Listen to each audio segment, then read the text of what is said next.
Unfortunately, ultimately, the world suggests that the solution to this is that we create our own purpose. But that doesn't work too well. Why doesn't that work too well? Well, number one, purpose can change from person to person. And that means that if purpose isn't consistent among people, it means that that purpose doesn't really have eternal existence. Something that can give me purpose today won't give me purpose tomorrow. Number two, if we're just creating our own purpose, well, one person's purpose can injure another person's purpose. We saw this in the 20th century quite a bit. Obviously, as Orthodox, the first thing we think of is communism. Plenty of people thought their purpose was to bring communism to the world, and that meant that you had to imprison and kill those who disagreed with you. Doesn't help. Three, if purpose is changing from person to person, as I said, it can change within a single person, which means what gives me purpose today may not give me purpose tomorrow. Well, that means that whatever I have purpose with today, I'm not really satisfied with because I know that it may change tomorrow. So why am I so focused on it in the first place? And number four, we already talked about that main problem of mankind. There is no magic pill. So if we create our own purpose, we still have to deal with that issue, little tiny issue of death. Creating our own purpose can't conquer death. So there's a text that I wrote, a little like spiritual introduction to Orthodoxy. I haven't published it yet. I don't know if it'll ever be published. I don't know if it's good enough to be published, but I talk about this yearning for man and seeking true purpose. And in this text, I talk about how true purpose must have 4 characteristics. And I want to read from you part of what I wrote in this text. The first 3 of these characteristics are these. Number 1, purpose and meaning must be based in truth. Number 2, purpose and meaning must be unchanging. Then number 3, purpose and meaning must extend beyond death. So before getting to the 4th characteristic, let's first offer a short explanation of these first 3. First, purpose and meaning must be based in truth. If our meaning is based in falsehood, then we have built our purpose on a foundation that is already broken and thus without stability. It is like building a tall building on unstable ground that we have decided falsely is solid. The ground will eventually give way and the building will crumble. We must therefore base our meaning and purpose in life on what is true. Second, true meaning and purpose must be unchanging. If our purpose is constantly changing, then we begin to realize that whatever gives us purpose today may not give us purpose tomorrow. So our motivation to follow it today becomes rather weak. Why strive today for something that may not even matter tomorrow? It is true that perhaps we fulfilled yesterday's purpose, but that means that every time we find purpose, we know that it is fleeting and will lose meaning soon enough. We will need to search for purpose all over again. And even that new purpose will be rather meaningless. Further, the specter of someday being unable to find a new purpose after all past purposes have disappeared, constantly hangs over us. We may wake up one day and say, okay, I fulfilled all the other purposes, now I need to find a new one, I don't know what to do. Thus, we need meaning and purpose that will not leave us, neither tomorrow, nor if we live to be 100 or even 200 or 1,000 years old. Meaning and purpose must be unchanging. Third, true meaning and purpose must extend beyond death. If there is nothing but oblivion after we close our eyes in death, then whatever we do here and now ultimately does not matter. Even what we accomplish in this life will eventually end in the cold, uncaring dirt. If we brought happiness to others, they too will eventually cease to exist. So that happiness was a band-aid rather than a cure for meaninglessness. We need something deeper, something even eternal. Meaning and purpose, then, that is based in truth, that is unchanging, and that extends beyond death, truly defeats all that ills man: disease, corruption, and death. Is such meaning possible? Without a doubt it is. But in contemplating this list years ago, I always felt that something was missing. There is an element of coldness to these 3 characteristics, something uncaring about them. And then one day it struck me that man is by nature relational. Man yearns for love, both to love and to be loved. So I added a fourth characteristic to the list of what makes for true meaning and purpose. For purpose and meaning must be founded in love. If we can find purpose in life that is true, that is unchanging, that conquers and extends beyond death, and that is founded in love, what man would refuse such a powerful force? What man would not give up all perishable and ultimately trivial worldly comforts for this deeper, more meaningful gift? And if such purpose could be found, where is it?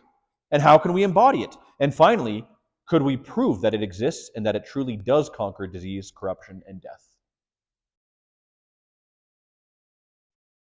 So another quote from St. Justin Popovich.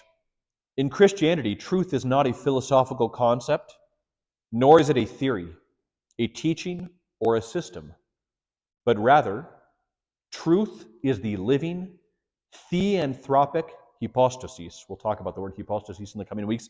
Theanthropic comes from the combination of the words theos, God, and anthropos, man, God-man.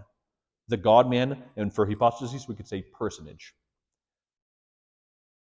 Truth for Christianity is the living God-man person, the historical Jesus Christ. Before Christ, men could only conjecture about the truth since they did not possess it. With Christ as the incarnate divine Logos, the eternally complete divine truth enters into the world. For this reason, the gospel says truth came by Jesus Christ. It's one of my favorite quotes of all time. For Christianity, truth is not a concept, it's not an idea, it's not a system, it is a person. Truth is a person, Jesus Christ. So looking at life's purpose and those 4 points that I gave, that purpose and meaning need to be true, unchanging, conquer death, and founded in love, we see that Christ and only Christ fulfills all 4 of these requirements perfectly. Only Christ. And this is the brilliance of the Christian faith. So the following 13 lectures after this essentially just expand upon these simple questions. Why is man broken? What has God done about it? What must we do now? And what results can I expect? Everything that we're going to talk about in the next 13 lectures can be wrapped up in those. And the bottom line is that man seeks to love and to be loved for all eternity. This can only be found in Christ. In our third talk, we're going to talk a lot more about why man suffers so much, what it is inside of us that causes our anxiety, fears, and despair.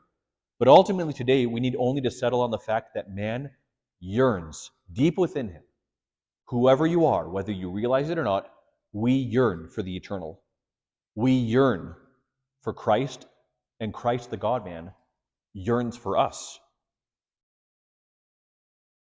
But even that yearning is easily misguided, distorted, or ignored.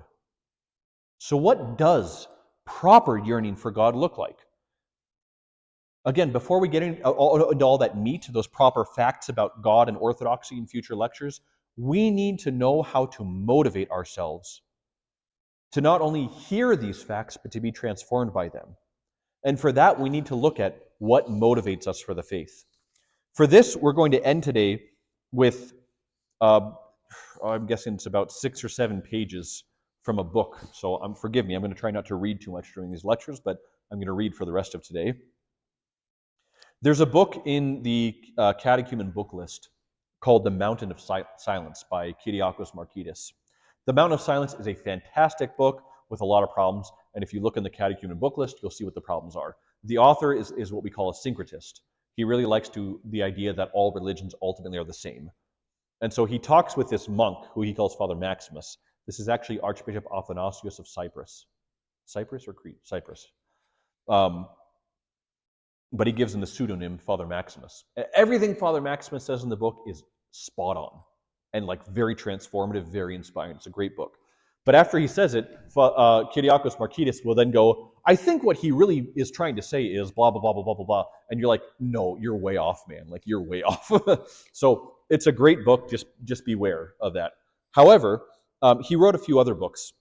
And the book he wrote after The Mountain of Silence, which was very popular, people were very excited about his next book. It's not my favorite, but it has some really good things in it.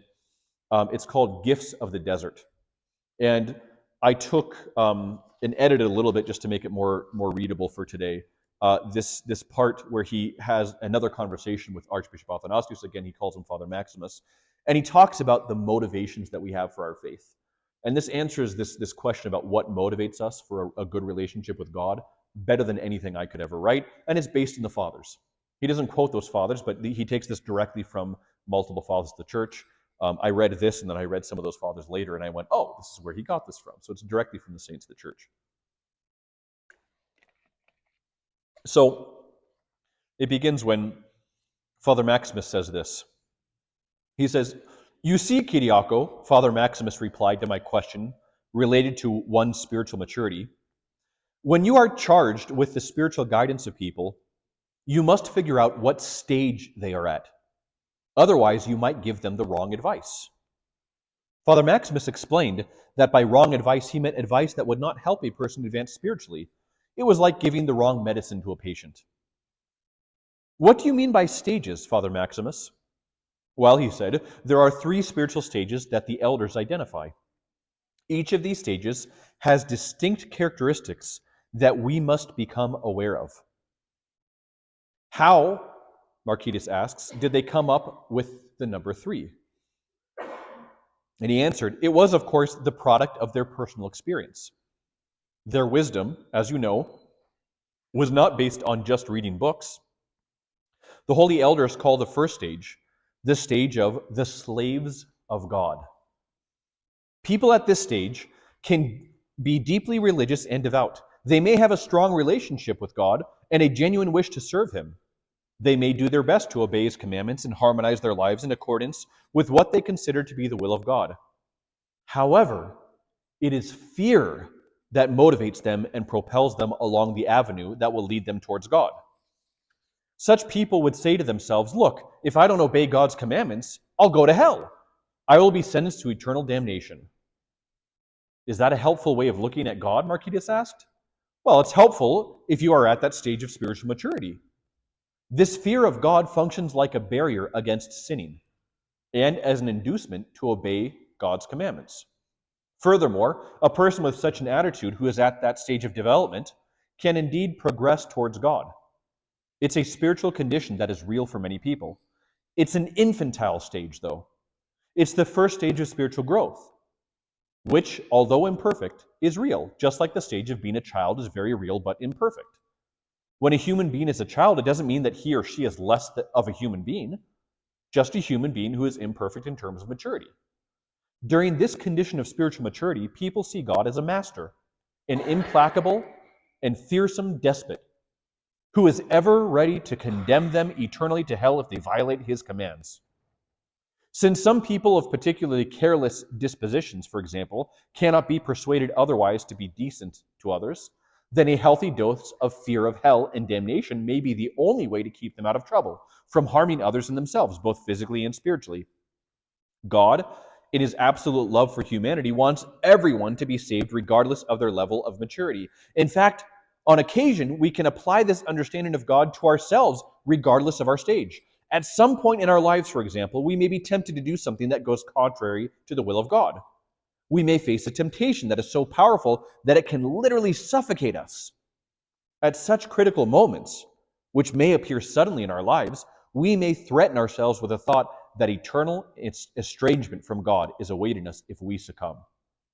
This attitude may serve us like a brake that we can step on sharply, bringing our vehicle to an abrupt stop before a precipice. It can be helpful on certain occasions, but discernment is crucial as to when to employ such methods. Everyone with me so far? This is the first stage. Okay? A slave of God is one who obeys God simply because he fears punishment if he doesn't obey Him. The holy elders, who are great psychologists, call the second stage of spiritual maturity the stage of the employees of God. So we've moved from slaves of God to employees of God. Most of us are at that stage of spiritual development. Such people have gone, at least on the surface, beyond the fear of hell and do what they do because they wish to inherit paradise. They want to enter into the kingdom of heaven. In exchange for good works, a person expects to be rewarded by God in this life and in the life to come. People are the employees of God when they want to get paid with the grace on the basis of their good works, or with His grace on the basis of their good works. It's as if someone is saying, look, I work 8 hours a day and I expect from you, my employer, 50 pounds in exchange for my labor. I am entitled to this money as a hard-working individual. A person establishes, in other words, an exchange relationship with God. I give to God good works, and I expect grace, good fortune, paradise, whatever. It's important to keep in mind that while this isn't the healthiest and best way to relate to God, at a certain spiritual stage, such an attitude may be helpful. You tell yourself, why should I fast and deprive myself of food? But then you answer yourself, well, God will reward me as a result of this small sacrifice.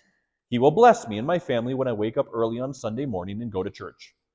As a result of my sacrifice, He will prepare a place for me in His kingdom. But isn't this a mercenary understanding of God? Asked Marquitas. No. When you're at this stage, you're still close to the spiritual child's understanding of God, or to a spiritual child's, like an infant's understanding of God. But it's still something. It's a step higher than that of the slave, in the same way that adolescence is a step higher in maturity than childhood. It exercises the soul in its journey towards God. It is definitely better than that terrible rigidity of the heart, that refusal to do anything to help fellow human beings in need, the I don't give, I don't care, I'm not interested type of mentality. This is the attitude of the completely self-absorbed narcissistic personality. In comparison to that, the stage of the employee of God is a spiritual advancement. Such an approach is useful when you are dealing with people who are still not perfectly spiritual or not mature enough, and they need some kind of motivation to move forward. You tell a person, come closer to God, and you will see how much more God will offer you. God will sanctify you and your family for the rest of the week, or even a month or a year. Okay? Do we have that understood so far? The third spiritual condition is that of children of God, also known as the lovers of God. This is the only stage that is real, the only stage that we must project as reflecting the true teachings of the ecclesia, the church, on the nature of God. That is when individuals have come to understand and feel that God is their loving Father, speaking metaphorically, of course. They act and do what they do not because they're afraid that God might send them to hell, or because they want to gain a ticket to paradise, but because they love God. I remember a good example that Elder Paisios once gave us. This, by the way, is one of my favorite images. I love this so much. Imagine, he said, if during the second coming of Christ, mistaken calculations were made, and at some point, as more and more people entered paradise, there was no more room for some of those still remaining outside. Then God comes and tells them, folks, I'm sorry, but unfortunately, paradise has filled up. Find somewhere else to accommodate yourselves. Then, Elder Paisios said, the persons who lack nobility of character will begin to wail and start protesting. Why didn't you tell us before? Isn't there a chance that we can go back so that we can do all the things that we wanted to do? We sacrificed the pleasures of the world for the sake of heaven, and yet we lost paradise as well. On the other hand, the children of God, the lovers of God, will respond, it's all right that paradise is full. Don't feel bad, dear God. It is good that paradise is full and you are happy. We'll find a way to take care of ourselves. God wants us to think of Him as a parent. This is the healthy way of relating to God. He wants us to relate to Him as children. As we say in church during the liturgy, make us worthy, O Holy One, to dare call you Father, the God of heaven. Then we recite the Lord's Prayer, Our Father. Christ Himself taught us how to pray and how to call God our Father. He did not teach us to call Him either Master, Heavenly Ruler, Absolute One, or anything else, just our Father. This is very important. God has revealed His true nature to us. He said, do you want to know what to call me? What my name is? What I feel for you? I'm your Father. Therefore, you are my children. This way of relating to God is by far the most mature and most healthy. Whatever we do, we must do it within the context of this loving relationship. Then we will feel a certain sense of nobility. How should I put it? It is like a child who feels totally comfortable and at home within a loving household. We do not feel like strangers in our Father's home, but members of the family. The ecclesia, the world, the entire universe is our home, the house of our Father. We are neither slaves nor employees in this universe. We are the children of this omnipotent, omniscient, and totally loving God. At the same time, however, we're asked to see our lives with God as a relationship of freedom, said Marquitas. Well, of course, responded Father Maximus. I often feel so disheartened to see spiritual people, priests, monks, and laymen, who turn their relationship with God into some kind of a torture chamber. Elder Paisius used to say to such people, my dear, God is oxygen, and you turned him into carbon monoxide. In other words, they turned their relationship with God into anguish, anxiety, and neurosis. When I meet people in such states, psychologically constrained and miserable looking, I marvel at the distortions they manage to create in their relationship with God.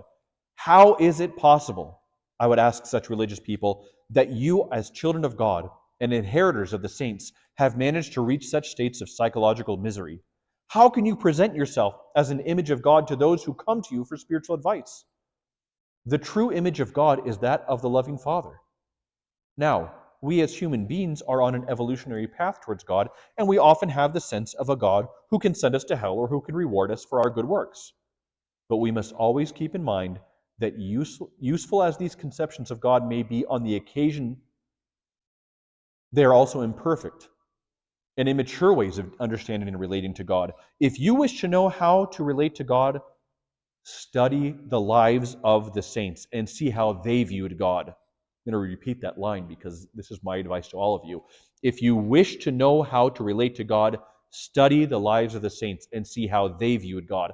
Everything they wrote, everything they said, all the spiritual exercises they engaged in, all the hymns and chants they composed were nothing more than the overflowing of their hearts, which were attached in love to God. There is no greater love than the love of God. Nothing in this world, nothing can transcend or surpass the love of God. When someone truly falls in love with God, then he transcends even his own physical nature. What happens to the person who is passionately in love? That person may not be able to eat or drink or think about anything else except the beloved. Such a person may be absent-minded, may look like a fool, may not be able to rest, to read, or to sleep. The mind is glued on the beloved and wants to be with him or her at all the time. This is the state of the person who has fallen in love with God. Such a person cannot find rest anywhere except in God. This is the state that we're seeking. This is what we're trying to do. We're trying to cultivate in our hearts not a new thing. Again, the yearning for God is already there. We're trying to uncover it so that it becomes the way it really is. And then we're trying to find a heart that is so pure that the yearning is responded to with a Lord who calls out to us and says that in return to the words, Lord, I yearn for you, my son, my daughter, I yearn for you too. This is the relationship we want with God, and this is Orthodox Christianity. Christ gave us the church to make that relationship possible and a reality, and to make it in such a way that it gives us abundantly more life than just physical existence. This is far more than just a material existence. We live for something so much greater, and we want the eternity of heaven here and now as much as possible. Orthodoxy seeks to make that possible for us. Okay, so we have just under 15 minutes for questions, if there are any questions. Again, I know in future lectures there's going to be more meat, more facts to ask about, but are there any questions today?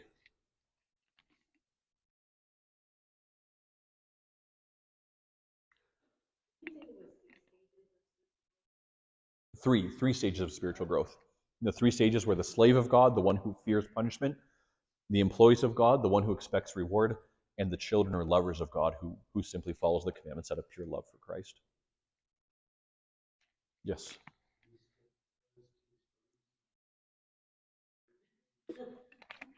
It's actually a good question. Can we skip the first two stages and go directly to the third? I'm glad you asked that, because even though these are called stages, we really shouldn't look at them as stepping stones. This is not as if we're going to move from one and then suddenly go to the next and then go to the next and never return to the others. You notice that what he said in there was sometimes that first stage is really useful. You may feel a powerful temptation. As much as you love Christ, You're now realizing you're forgetting Christ, and this temptation is just pulling you and yanking you. You can't think of anything else, and the only thing that's going to get you away from the temptation is stage number 1. So these are going to fluctuate one from the other. By the way, he said that he gets these from the fathers of the church. He calls them the elders, talking about the modern elders, but from the fathers. But where did they get it from? They got it directly from Christ. Look in the scriptures. Jesus Christ uses each one of these motivations in the spiritual life. Does he not warn us of hell and the weeping and the gnashing of teeth? He does. Does he not tell us about building mansions in heaven? He does. And does he not call us to love for God and a response to God's love himself? He does. So Christ himself used all 3 of these because all 3 of these are necessary. And they're not just necessary for different types of people. Each one is necessary within us. I really want people to be motivated by love of God. I want everyone to wake up and say, how can I love God better today? I think that's a good way to manage your day. And at the end of the day, look at your day and say, how did I love God well and how can I love God better? So that tomorrow I can do better. But in the midst of that day, that love of God may have to be tweaked a little bit and turn into a fear of punishment or an expectation of reward, because sometimes those things are really beneficial for us. So the overall motivation may be love, but in the midst of that, in the midst of temptation, the other 2 motivations are pretty powerful. You can kind of think of it this way. Even though he uses the example of growing, from a child to an adolescent to an adult, do we always act like adults once we hit that stage? No. And when we are really tempted and we want to sin, what are we doing? We're acting like spiritual infants. We're acting exactly like my 3-year-old acts when a toy is taken away from him. But I want it! And that's what we do. Don't look at this image. It's going to be sinful. But I want it! It's going to make me feel good. Who cares? Who cares? So what's going to motivate you at that moment? Well, when my kid is throwing a fit, sometimes I use different motivations. If you calm down right now, I'm not going to give you the thing that isn't yours, but I may give you this reward. Or if you don't calm down right now, you may get a little spank. Punishment. In the moment of his fit, I'm not going to look at him and say, you should calm down right now out of pure love for me, because that's not going to work too well. Now, hopefully I can cultivate that over time and the fit will never happen, but in the midst of the fit, the other 2 work pretty well. And the more infantile we're acting in our sin, the stronger that first stage is. It's just the reality.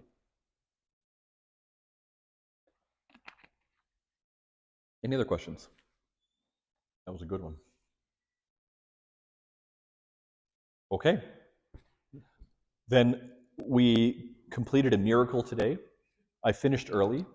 That will not happen again. And so bask in it, and we'll begin Vespers in 10 minutes. God bless you all.